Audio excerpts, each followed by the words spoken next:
बहुत ही मज़ेदार, बहुत ही क्रीमी और प्रोटीन से भरपूर सेवइयाँ बनाने की रेसिपी मैं आपके साथ शेयर करूंगी।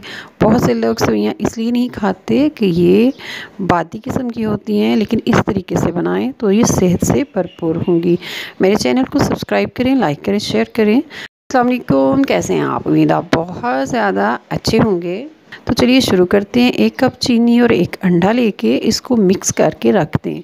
अच्छे तरीके से ये मिक्स हो जाएगा। अब एक पैन लें, उसमें 1 लीटर दूध डालिए और इस ठंडे दूध के अंदर ही इस मिक्सचर को हम अच्छे तरीके से मिक्स कर लेंगे।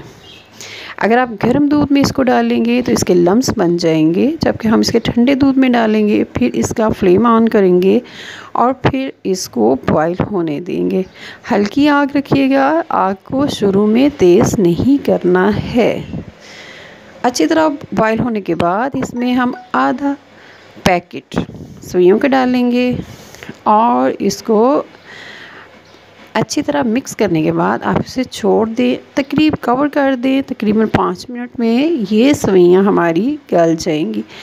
पैकेट क्रीम या घर वाला 1 क्रीम का कप इसमें ऐड करें, अच्छी तरह इसको मिक्स करें और इसको छोड़ दें। तकरीबन 5 मिनट में बहुत मज़े की, बहुत क्रीमी, बहुत ही प्रोटीन से भरपूर सेवइयाँ हमारी रेडी है। आप इस रेसिपी को ट्राई करें। अपनी दुआओं में याद रखिएगा, अपना ख्याल रखिएगा। अल्लाह हाफ़िज़।